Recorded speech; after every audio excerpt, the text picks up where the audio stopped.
सेव्यमान पावनात्रिपङ्कजं ज्ञानयज्ञसूत्रमिन्दुशेखरं कृपाकरं देवराज सेव्यमान पावनात्रिपङ्कजं ज्ञानयज्ञसूत्रमिन्दुशेखरं कृपाकरं नारदादियोगिवृन्दवन्दितं दिगम्बरं काशिकापुराधिनाथकालभैरवं भजे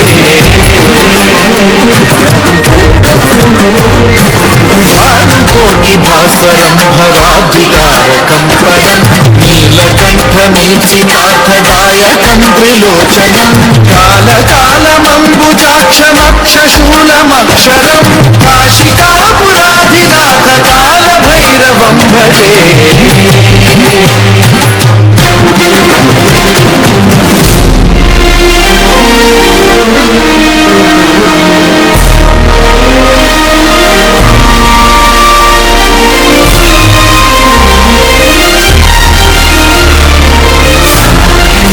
बालकनाथ महाराज कोळपिंपरीकर संपूर्ण खानदेशाच्या हृदयपटलावर त्यांचा वास आहे आणि हजारो तरुणांना त्यांनी दारूच्या बाटलीपासून वेगळा करून हजारोंचा संसार सुखी करण्याचं काम या माणसानं केलंय.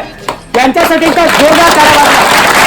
हजारो संसार या माणसामुळे आज खानदेशात जिवंत झालेले आहेत. आदरणीय गुरुवर्य बालकनाथजी महाराजांना समाजभूषण पुरस्कार देऊन गौरवण्यात आलं. समाजामध्ये अनेक लोक चांगले कार्य करतात.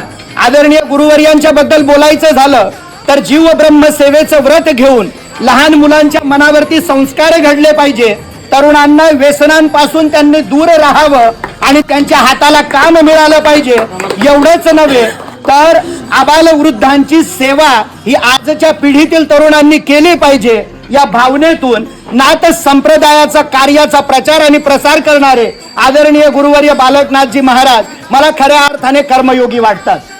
कारण आजच्या कालावधीमध्ये उच्च शिक्षित तरुणांनी समाजाचं काही देणं लागतं या भावनेचा कुठेतरी विसर त्यांना पडलेला असताना अशा अवस्थेमध्ये एक उच्च शिक्षित युवक आपल्यासाठी काहीतरी धडपडतो.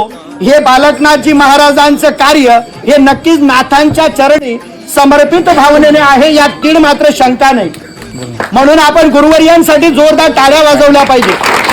आमच्या गुरुवर्यांच्या चरणी नतमस्तक होताना या ठिकाणी बसलेले सर्व नाथ भक्त फक्त एकाच भावनेने या ठिकाणी नतमस्तक होतात.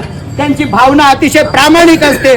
ती म्हणजे आमचे गुरुवर्य चांगला मार्ग दाखवतायत, समाजाला दिशा दाखवतायत, समाजाला चांगल्या मार्गावरती नेतायत.